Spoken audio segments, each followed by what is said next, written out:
Hello everyone, welcome to grammar centre. मी प्रगती.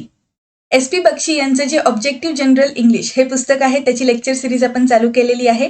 खूप दिवस झालेले नाहीयेत ही लेक्चर सिरीज चालू करून, त्यामुळे तुम्ही अगदी सुरुवातीपासून हे पुस्तक व्यवस्थित अभ्यासण्यासाठी सुरुवात करू शकता. फक्त आता एक काम करायचं की यामध्ये ज्या महत्त्वाच्या गोष्टी सांगितलेल्या आहेत त्यांची शॉर्ट नोट्स बनवायचे. ज्यावेळेस तुम्ही लेक्चर अभ्यासत आहात त्यावेळेस तुम्हाला या गोष्टी महत्त्वाच्या आहेत, ज्या रिव्हिजनसाठी खूप उपयोगी पडतात आणि सगळं एका ठिकाणी असलेलं कधीही चांगलं. म्हणून मग तुम्ही आता काय करायचं, एक सेपरेट वही करायची, SP बक्षी शॉर्ट नोट्स अशी ती टायटल असलं पाहिजे. आणि त्यामध्ये यात जे आपण महत्त्वाचे व्हर्ब्स बघतो किंवा काही ठिकाणी काही महत्त्वाचे रूल्स सांगितलेले आहेत ते तुम्ही नोट डाऊन करून घ्यायचे तुमच्या भाषेत. पुस्तकाची PDF तर आपल्या टेलिग्राम चॅनलवर अवेलेबल आहे. टेलिग्राम चॅनलची लिंक डिस्क्रिप्शन बॉक्समध्ये दिलेली आहे. ते तुम्ही तिथून बघू शकता. मात्र तुमचे हँड रिटन नोट्स ज्या तुम्हाला समजतील अशा भाषेत असतील. हे खूप महत्त्वाचं आहे की तुम्ही आत्तापासून सुरुवात करा, कारण परीक्षेच्या आधी मग वेळ कमी राहिलेला असतो आणि रिव्हिजनसाठी महत्त्वाचा वेळ असतो, तेव्हा आपण नोट्स काढतच नाही. त्यामुळे मग या गोष्टींचा आपल्याकडून अभ्यास व्हायला पाहिजे, म्हणून सगळ्या गोष्टींची सुरुवात अगदी रीतसर पद्धतीने झाली पाहिजे. आजच्या लेक्चरला सुरुवात करूयात. आज आपण फर्स्ट चॅप्टरमधले एक्सरसाइज C आणि एक्सरसाइज D असे दोन्ही एक्सरसाइजेस कव्हर करणार आहे. आज आपला डे 3 आहे या लेक्चर सिरीज मधला. वर्कबुक एक्सरसाइज B मध्ये आपण हे जे शेवटचे 2 एक्झाम्पल्स आहेत हे होमवर्कसाठी दिलेले होते, म्हणजे तुम्हाला याचं उत्तर कमेंट बॉक्समध्ये कळवायचं होतं. आता आपण बघूयात की याचं उत्तर काय असलं पाहिजे. सगळ्यात महत्त्वाची गोष्ट, आपल्याला प्रेझेंट कंटिन्युअस टेन्सची वाक्यरचना करायची आहे.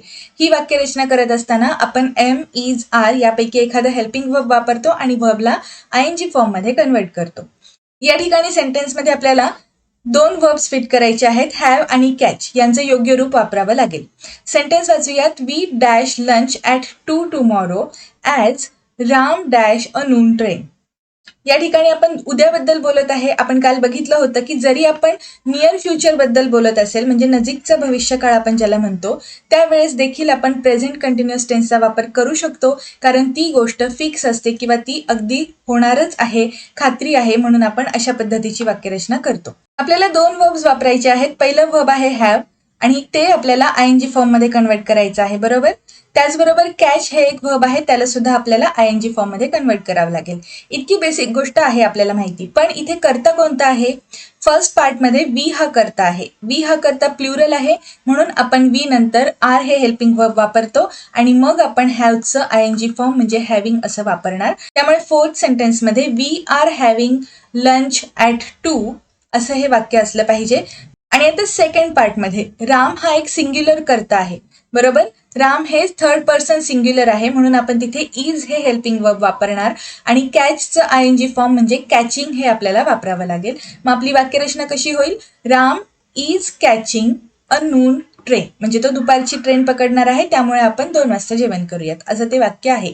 जरी आपण भविष्याबद्दल बोलत असू तरीही ती गोष्ट कन्फर्म आहे, त्यामुळे आपण प्रेझेंट टेन्समध्ये वाक्यरचना केलेली आहे. ओके, हे आपलं सेंटेन्स झालेलं आहे. फिफ्थ सेंटेन्स काय आहे? Meena usually does the cooking. Okay, इथे आपल्याला वाटेल की मीना हा कर्ता आहे, पण इथे ते वाक्य संपतं. बटनी कंजंक्शन वापरून दुसरे वाक्य चालू झालेलं आहे. I dash it today as she isn't here. डूचं VING फॉर्म काय असतं? डुईंग. आणि आपल्याला इथे आय नंतर कोणतं हेल्पिंग वर्ब वापरावं लागतं? एम. म्हणजे आपली वाक्यरचना कशी असायला पाहिजे? I am doing it today as she isn't here. तुम्ही हे प्रश्न सोडवण्याचा सराव करा आणि ज्यावेळेस आपण उत्तर डिस्कस करतो त्यावेळेस तुमचं बरोबर आलं की नाही हे तुम्हाला लक्षात येईल. आजच्या लेक्चरला सुरुवात करूयात. आज आपण बघत आहे द प्रेझेंट परफेक्ट टेन्स. आता हे आपण मागच्या लेक्चरमध्ये पण डिस्कस केलेलं आहे की इथे ब्रॅकेटमध्ये त्यांनी जे काही वेगळी नावं दिलेली आहेत टेन्ससाठी ही आपण लक्षात ठेवणार आहे, त्यामुळे तुम्ही हे नोट्समध्ये लिहून घ्या. प्रेझेंट परफेक्ट टेन्स म्हणजे जिथे आपण पूर्ण वर्तमान काळ म्हणतो, पूर्ण झालेली क्रिया आहे असं दाखवण्यासाठी आपण म्हणतो खरं, पण इथे त्याला इम्परफेक्ट पास्ट सुद्धा म्हटलेलं आहे. ओके, आणि त्यालाच दुसरं नाव काय आहे? प्रिसिडिंग ॲक्शन दाखवणारा काळ. वाक्य वाचूयात. This tense is a mixture of present and past. म्हणजे हे भूतकाळ सुद्धा दाखवतं आणि आत्ताचा चालू असलेला म्हणजे वर्तमान काळ सुद्धा दाखवतं. At the time of speaking the action is already complete. ज्यावेळेस आपण बोलत आहे त्यावेळी ती क्रिया होऊन गेलेली आहे, बरोबर. म्हणून ती क्रिया आपण पास्टमध्ये आहे असं कन्सिडर करू शकतो. It always implies a strong connection with the present though action took place in the past. म्हणजे जरी ती घटना भूतकाळात झाली असली तरीही ती स्ट्रॉंग कनेक्शन दाखवते कोणत्या काळासोबत? प्रेझेंट टेन्स सोबत. म्हणजे वर्तमानात त्याचा रिलेव्हन्स खूप असतो, त्यामुळे आपण त्या वाक्यरचना प्रेझेंट टेन्समध्ये केलेल्या असतात आणि त्यावेळेस आपण तिथे परफेक्ट प्रेझेंट टेन्सचा वापर करतो. Generally, the following adverbs and conjunctions are used to express preceding action. Preceding actionचा अर्थ काय असतो? ज्यावेळेस ती क्रिया जस्ट होऊन गेलेली आहे किंवा आत्ताच झालेली आहे असं सांगत असताना ती क्रिया पुढे लागू पडते, म्हणून आपण त्याला म्हणायचं प्रिसिडिंग ॲक्शन. इथे असे कोणकोणते ॲडव्हर्ब्स आणि कंजंक्शन येतात हे महत्त्वाचं आहे. हे कीवर्ड्स तुम्ही लिहून घ्या. पहिलं आहे ever, just, recently, already, yet, till, त्यानंतर so far, of late, lately, before, by the time, after. या ठिकाणी आपण हे लेटली जे शब्द बघत आहे हे एक ॲडव्हर्ब आहे आणि याचा अर्थ असतो रिसेंटली, आत्ताच. ओके, लेट म्हणजे उशिरा, या अर्थाने हे नाही. याबद्दल आपण आपल्या डेली एक्सप्लेनेशन सिरीजमध्ये एक्झाम्पल्स बघितलेले आहेत, त्यामुळे तुम्ही त्याचा सुद्धा अभ्यास करू शकता. इथे एक नोट दिलेली आहे, ही आपल्यासाठी महत्वाची आहे. Just is used in the sense of already. Already म्हणजे काय? ऍक्च्युली ती क्रिया झालेली आहे, पूर्ण होऊन गेलेली आहे, अशा अर्थाने आपण जस्टचा वापर करतो. Okay, other meanings of just R now and exactly. म्हणजे आपण कधी कधी म्हणतो ना, I just finished my homework. अशा वेळेस आपण आत्ताच झालेली क्रिया आहे या अर्थाने जस्ट वापरलेला आहे. आणि कधी कधी शी इज जस्ट लाईक यू असं एखादं एक्झाम्पल आपण बघितलं तर ती एक्झॅक्टली तुझ्यासारखी आहे असा त्याचा अर्थ निघतो. जस्ट हा शब्द ऑलरेडी ती क्रिया होऊन गेलेली आहे किंवा पूर्ण झालेली आहे अशा अर्थाने वापरतो, त्यावेळेस तो परफेक्ट प्रेझेंट टेन्स असतो. ठीक आहे, आपण इथे जे महत्वाचे टाइम दाखवणारे शब्द आहेत ते बघितले, पण आणखीन एक महत्वाची गोष्ट इथे आपल्याला कव्हर करायची आहे, ती म्हणजे परफेक्ट टेन्समध्ये ज्यावेळेस आपण परफेक्ट प्रेझेंट टेन्सचा वापर करतो त्यावेळेस आपल्याला हॅव किंवा हॅज यापैकी एखादा हेल्पिंग वर्ब वापरून पुढे वर्बच्या थर्ड फॉर्मचा वापर करायचा असतो. तुम्ही टेन्सचा अभ्यास खूप मनापासून व्यवस्थित करा, समजून घ्या. जोपर्यंत तुम्हाला टेन्स लक्षात येत नाही तोपर्यंत वारंवार ही गोष्ट बघत राहा आणि रिपीटेडली अभ्यास करा, कारण तुम्हाला टेन्स एकदा लक्षात आलात तर तुम्ही व्हॉइसचे प्रश्न आरामात सोडवू शकता. डायरेक्ट इनडायरेक्टचे प्रश्न सुद्धा तुम्हाला खूप छान पद्धतीने टॅकल करता येतात. त्यामुळे टेन्सचा अभ्यास करणं मस्ट आहे. ओके, कंडिशनल सेंटेन्सेसचे जे आपण एक्झाम्पल बघितलेले PYQ मध्ये, तिथे सुद्धा टेन्स खूप उपयोगी पडतो. त्यामुळे तुमची अशी वाक्यरचनांची तयारी असली पाहिजे. एक लक्षात घ्या, ज्यावेळेस हॅव किंवा हॅज वाक्यात वापरलेला असतो त्यावेळेस तो परफेक्ट टेन्स असतो आणि त्यानंतर व्हर्बच्या थर्ड फॉर्मचा वापर करावा लागतो. हॅज कधी वापरायचं? जर करता थर्ड पर्सन सिंग्युलर असेल तर. थर्ड पर्सन सिंग्युलर असेल तर म्हणजे कोणते कोणते करते? ही, शी, इट किंवा एखादं नाऊन किंवा मग जिथे आपल्याला बोध आहे की तो एकवचनी कर्ता आहे अशा ठिकाणी आपण हॅजचा वापर करतो. पण एकवचनी कर्त्यांमध्ये आय आणि यू यांचा सुद्धा वापर होतो, पण त्यानंतर आपण हॅवचाच वापर करतो, हॅज वापरत नाही. ओके, इतका बेसिक फरक आहे. आता आपण इथे वाक्यरचनांचा अभ्यास करूयात. I have just scene that film. इथे हॅवचा वापर झालेला आहे, त्यानंतर सीचं थर्ड फॉर्म आहे सीन. ठीक आहे, आपण त्याला पास्ट पार्टिसिपल पण म्हणतो आणि ह्या दोघांच्या मध्ये मग आपण जस्ट हा शब्द वापरलेला आहे. ॲडव्हर्ब्सची पोझिशन कशी असते हे सुद्धा तुम्हाला या ठिकाणी समजेल. ओके, तुम्हाला मी एक इंटरेस्टिंग गोष्ट सांगते. ॲडव्हर्ब्स आणि वाक्यामध्ये वापरले गेलेले निगेटिव्ह अर्थाचे शब्द म्हणजे फॉर एक्झाम्पल नॉट वगैरे आपण कन्सिडर करूयात, त्यांची पोझिशन सेम असते. ओके, त्याबद्दल आपण ऑलरेडी आपल्या लेक्चर्समध्ये डिस्कशन केलेलं आहे. सध्या आपण यावरच फोकस करूयात. I have just scene that film या वाक्यामध्ये आपण जस्टचा वापर ऑलरेडी माझी ती फिल्म बघून झालेली आहे या अर्थाने केला आहे. सेकंड सेंटेन्स आहे I have already had my breakfast. इथे खूप विद्यार्थ्यांचं कन्फ्युजन होतं, हॅव आणि हॅड एका वाक्यात कसं काय आलं असं वाटतं. पण पहिलं जे हॅव वापरलेलं आहे हे आहे हेल्पिंग वर्ब, ह्याला तुम्ही मोडाल सुद्धा ऑक्झिलरी सुद्धा म्हणू शकता. आणि त्यानंतर जे हॅड वापरलं गेलं आहे ते आहे हॅव या मेन वर्बचं थर्ड फॉर्म. हॅव म्हणजे घेणे, असणे अशा अर्थाने आहे आणि त्याचा आपण थर्ड फॉर्म वापरला म्हणून तिथे हॅडचा वापर झालेला आहे. त्यामुळे हॅव आणि हॅड एका वाक्यात येऊ शकतात, त्यामुळे अशा वाक्यरचनांमध्ये कन्फ्यूज होऊ नका. I have already had my breakfast म्हणजे माझा ऑलरेडी ब्रेकफास्ट करून झालेला आहे, ती क्रिया पूर्ण झालेली आहे. नेक्स्ट पॉइंट आहे ever means any time in the past and always. Okay, आपण कधी कधी म्हणतो ना you are the best friend ever, मग अशा वेळेस आपण काय म्हणतो की आत्तापर्यंतचा सगळ्यात चांगला. ठीक आहे, त्यामुळे सुद्धा आपण एव्हर हा शब्द वापरतो. कधी कधी त्याचा अर्थ नेहमी, चिरंतर या अर्थाने सुद्धा एव्हर शब्द वापरला जाऊ शकतो. पुढे काही शब्द आहेत जसे की सो फार, येट, टिल यांचा अर्थ काय असतो? आत्तापर्यंत म्हणजे आपण जे बोलत आहोत त्या घडीपर्यंत. इथे आपल्यासाठी एक खूप महत्वाची गोष्ट सांगितलेली आहे. हे जे शब्द आहेत सो फार, येट, टिल, हे आपल्याला निगेटिव्हली वापरलेले दिसतात. निगेटिव्ह इम्प्लिकेशन म्हणजे काय, वाक्यात ते नकारात्मकता दाखवतात. त्यामुळे हे जर शब्द वाक्यात असतील तर ते वाक्य नकारार्थी समजायचं. ओके. ऑफ लेट आणि लेटली यांचा अर्थ असतो recently, used only in present perfect tense. हे खूप महत्वाचं आहे आपल्यासाठी, हे खूप महत्वाचं आहे. कीवर्ड आहे हा आपला.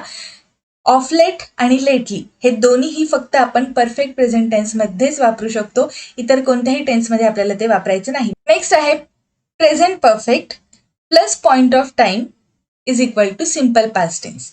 आपण प्रेझेंट टेन्सचाच अभ्यास करत आहे, पण जर प्रेझेंट टेन्स वापरत असताना परफेक्ट टेन्स वापरला असेल आणि त्यानंतर एखादा टाइम दिला असेल, आपण ही गोष्ट एकदम फर्स्ट लेक्चरमध्ये बघितलेली.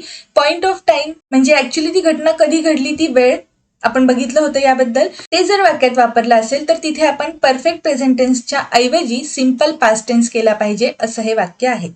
It should be noted that point of time in the past indicates that action took place at a point in the past. ज्यावेळेस आपण पास्ट बद्दल एखादी वेळ दाखवलेली आहे त्यावेळेस ऑलरेडी ते भूतकाळात घडलेलं आहे असं आपण मेन्शन करतो.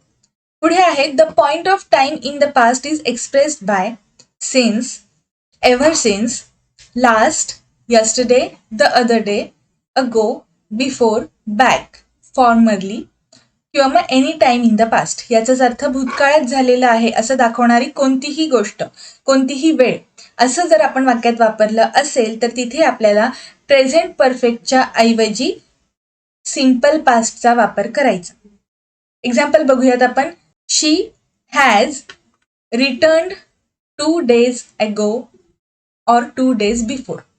या ठिकाणी आपल्याला हॅज हे वाक्यातून गाळलं पाहिजे. इथे आपण रिटर्न हे V3 वापरलं गेलं असं समजतो कारण त्याचा वापर हॅज नंतर झालेला आहे.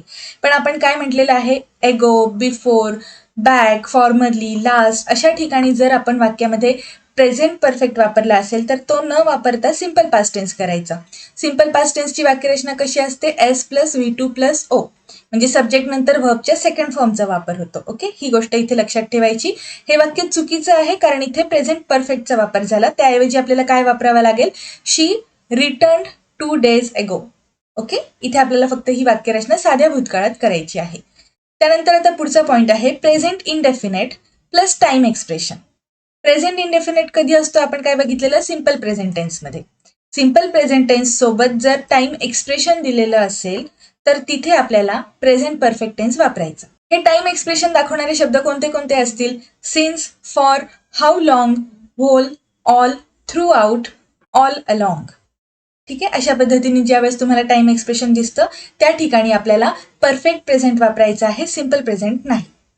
एक्झाम्पल काय आहेत, he has non me for 2 years म्हणजे तो मला 2 वर्षांपासून ओळखतो. ही क्रिया पूर्ण वर्तमान काळात आहे म्हणजे जी काही आपली ओळखण्याची क्रिया आहे ही ऑलरेडी अर्धी झालेली आहे आणि अजूनही चालूच आहे म्हणजे आपली ओळख जुनी आहे असं सांगत असताना आपण प्रेझेंट परफेक्ट टेन्सचा वापर करतो कारण ती क्रिया होऊन काही दिवस गेलेले आहेत. त्यानंतर नेक्स्ट आहे she has own this parlour since 2002 म्हणजे तिच्याकडे ह्या पार्लरची ओनरशिप 2002 पासून आहे, भूतकाळापासून आहे. ओके, त्यामुळे ही वाक्यरचना सुद्धा आपण परफेक्ट टेन्समध्ये केलेली आहे आणि परफेक्ट मधला प्रेझेंट टेन्स आपण वापरतो. आता इथे काही जणांना कन्फ्युजन असू शकेल की आपण भूतकाळामधले हे 2002 किंवा 2 वर्षापूर्वी हे खूप आधीचे काही टाइम फ्रेजेस दाखवत आहे, पण ही गोष्ट प्रेझेंटमध्ये रिलेव्हंट आहे म्हणून ही गोष्ट आपण परफेक्ट टेन्समध्ये वापरतो. मी एक खूप सोपं एक्झाम्पल तुम्हाला सांगते. मी इथे 2 वाक्य लिहित आहे. ही वाक्य ऑलरेडी मी माझ्या टेन्सच्या लेक्चर सिरीजमध्ये एक्सप्लेन केलेले आहेत पण तरी सुद्धा इथे सांगण्याची गरज आहे म्हणून मी सांगत आहे. जर मी म्हटलं I did my graduation in 2014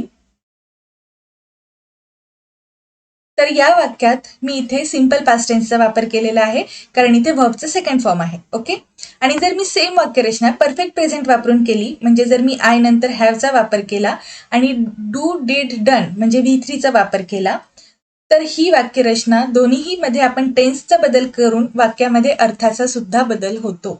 तो अर्थाचा बदल कसा आहे बघा. जर मी म्हटलं I did my graduation in 2014 ती गोष्ट तिथेच संपली. ओके, ते करून झालं आणि ते संपलं.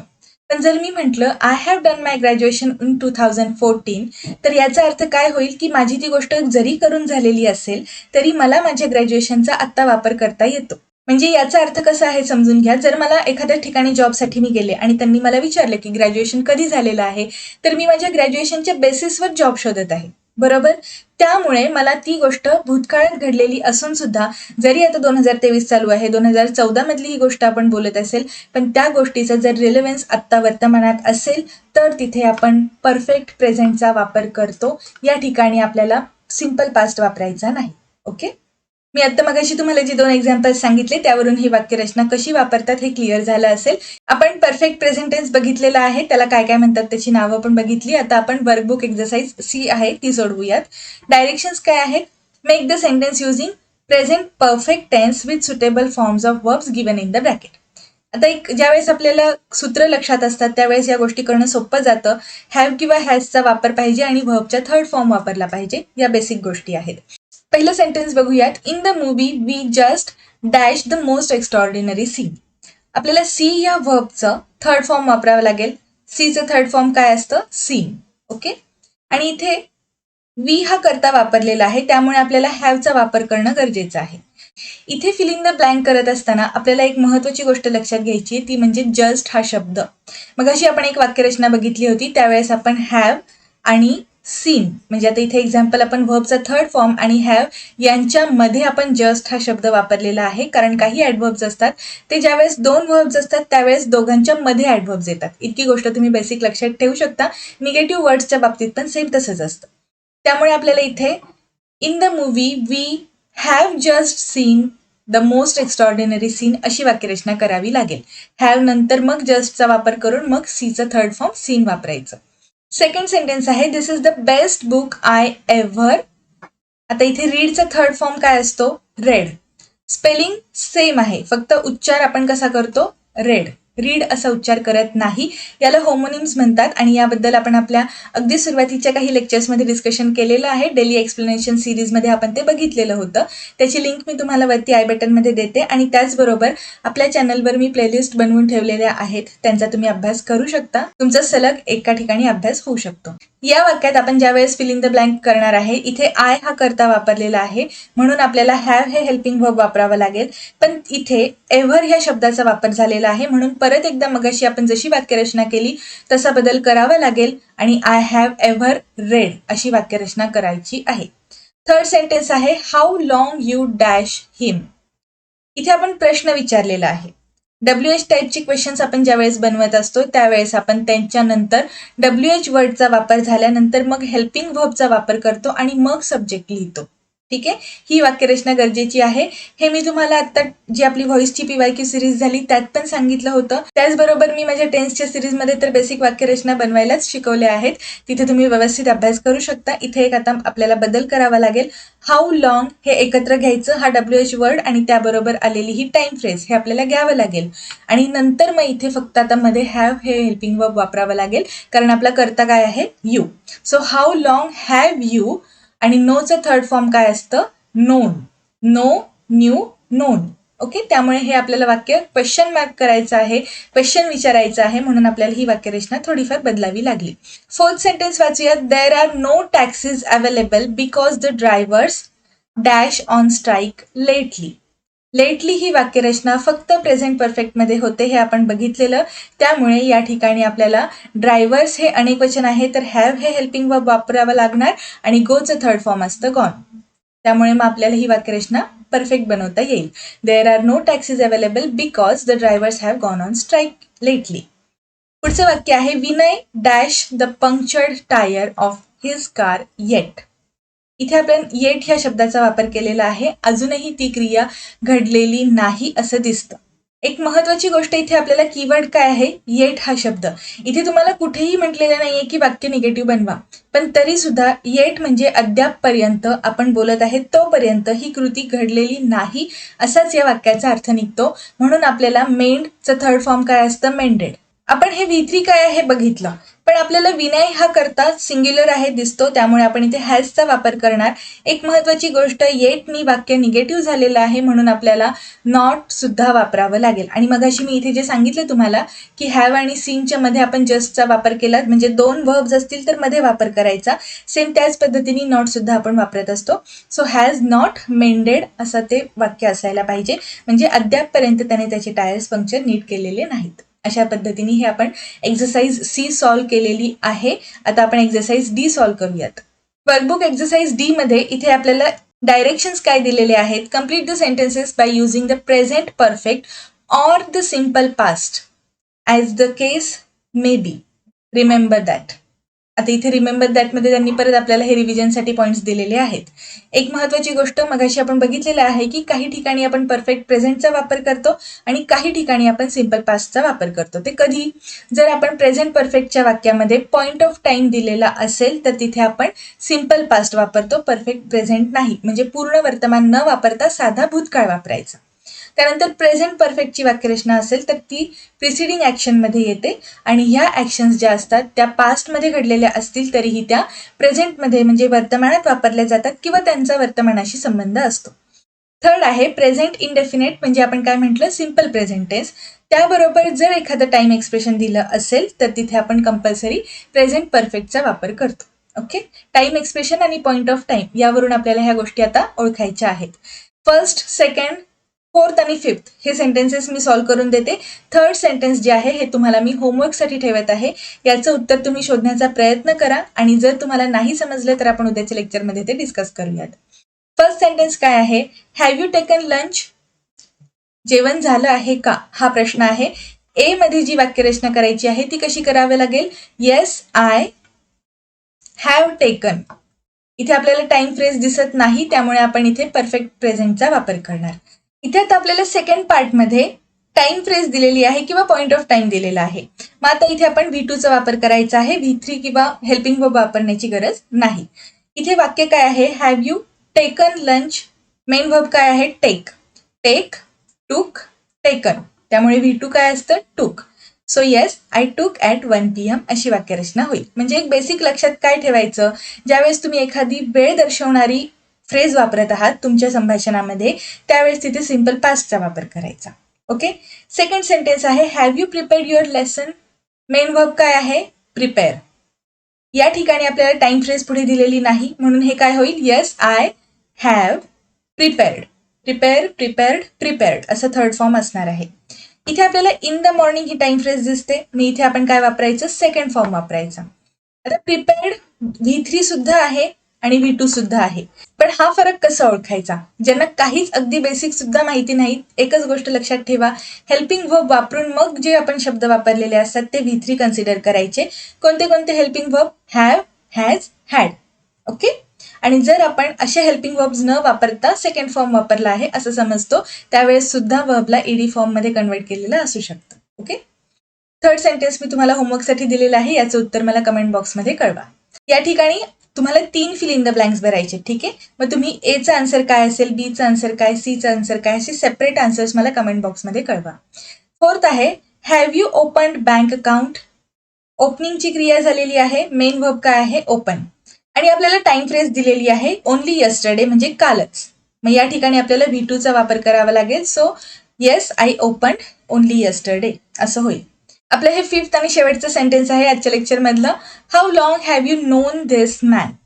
आपल्याला इथे 2 फिल इन द ब्लँक्स दिलेले आहेत. पहिल्या सेंटेन्समध्ये सिन्सचा वापर झालेला दिसतो आणि त्यानंतर मग इथे सिम्पल पास्ट टेन्स आहे. याचाच अर्थ इथे आपल्याला परफेक्ट प्रेझेंट टेन्सचा वापर करावा लागेल कारण ही वाक्यरचना आपली पूर्ण झालेली आहे आणि ती अजूनही चालू आहे. म्हणजे भूतकाळातली घडलेली गोष्ट पण प्रेझेंटमध्ये त्याचं रिलेव्हन्स आहे. या ठिकाणी मेन वर्ब काय आहे. नो. त्याचा थर्ड फॉर्म काय असतो. नोन. आणि ते कशानंतर आपल्याला वापरायचं आहे. आय या कर्त्यानंतर. मग इथे आपण हॅवचा वापर करणार आणि मग सेंटेन्स काय होईल आपलं. I have known him since I arrived here. Okay. I have known him अशी वाक्यरचना होईल. सेकंड वाक्य वाचूयात. I dash him when I was at school.